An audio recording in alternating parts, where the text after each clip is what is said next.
Samson ঝড়ে সেমিফাইনালে ভারত। পাল্টা সীমানা ছুঁইতে হাঁটু গেড়ে বসে পড়েন সেনজু স্যামসন। তাই হাত প্রসারিত করে তিনি তাকান আকাশের দিকে। ইডেনের গ্যালারি থেকে ভেসে আসা উচ্ছ্বাসের গর্জনের মধ্যেই স্রষ্টার কাছে কৃতজ্ঞতা জানান। ধারাভাষ্য কক্ষ থেকে রবি শান্তি তখন দারাজ কণ্ঠে বলেন, সঞ্জু স্পেশাল, স্যামসন আসলেই তো।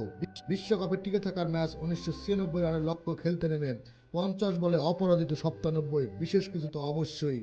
12-4 আর 4 ছক্কায় সাজানো স্যামসনের এই ইনিংসের ভর করেই সুপার 8-এর শেষ ম্যাচে কলকাতার ওয়েস্ট ইন্ডিজকে 5 উইকেটে হারিয়েছে ভারত। এ জয়ে নিশ্চিত হয়েছে ইংল্যান্ডের বিপক্ষে মুম্বাই তাদের সেমিফাইনালের খেলাও।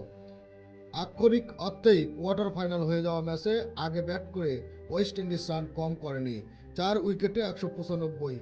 কিন্তু স্যামসনের ইনিংসে সেই রানটাই কি সহজে পেরিয়ে গেল ভারত। অভিষেক শর্মা 11 বলে 10, ঈশান কিষান 6 বলে 10 আর সূর্যকুমার যাদব যখন 16 বলে 18 রান করে আউট হলেন, কিছুক্ষণের জন্য মনে হয়েছিল হয়তো খুব সহজ হবে না ভারতের জয়।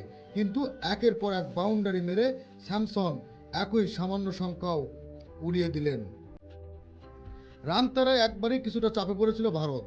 10 থেকে 12 ওভার পর্যন্ত কোনো বাউন্ডারি মারতে পারেনি তারা। ওই 18 বল থেকে তারা করতে পারে মাত্র 13 রান। কিন্তু স্যামসন আর তিলক ভার্মা মিলে সামঞ্জস্য বের করা ইনিংসে 13 নম্বর ওভারে 4-4-এ 17 রান নিয়ে আবার নিজেদের নিয়ন্ত্রণ নিয়ে নেয় ম্যাচ। 26 বলে তিলকের সঙ্গে 46 রানে ওই জুটি ম্যাচটাকে ভারতের একেবারে হাতে নিয়ে আসে। ভারতের হয়ে টি-20 বিশ্বকাপে রান তারায় সর্বোচ্চ ব্যক্তিগত স্কোরের রেকর্ডটা এতদিন ছিল বিরাট কোহলির। 2016 সালে অস্ট্রেলিয়ার বিপক্ষে কোহলি করেছিলেন 82 রান, কাল সেটাও ছাড়িয়ে গেছেন স্যামসন। বোলিংয়ে খুব সাদামাটা ওয়েস্ট ইন্ডিজ অবশ্য কাল ব্যাট হাতে 200 পেরোনোর আশাও জাগিয়েছিল। ক্যারিবীয়দের প্রথম উইকেট নেওয়ার জন্যই ভারতকে অপেক্ষা করতে হয় ইনিংসের 9ম ওভার পর্যন্ত। নিজের প্রথম ওভার করতে এসে 33 বলে 32 রান করা হোপকে বোল করেন বরুণ চক্রবর্তী। 68 রানের উদ্বোধনী জুটি ভেঙেও তেমন স্বস্তি পাচ্ছিল না ভারত, কারণ ততক্ষণে শুরু হয়ে গিয়েছিল সিমরন হেটমারের ঝড়। এক বিশ্বকাপে সর্বোচ্চ 19 ছক্কার রেকর্ড করেন তিনি।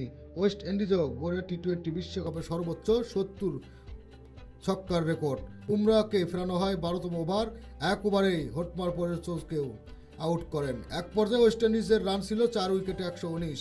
সেখান থেকে রোবম্যান পাওয়েল ও জেসন হোল্ডার মিলে 35 বলে অবিচ্ছিন্ন 36 রানে জুটি করেন। তবু তাদের রানটা 200 পেরোতে পারেনি। 19তম ওভারে অর্শদীপ সিং মাত্র 6 রান দেওয়ায়। অবশ্য স্যামসন কাল ঝন্দে ছিলেন। আপডেট নিউজ পেতে চ্যানেলটি সাবস্ক্রাইব করে সাথেই থাকবেন।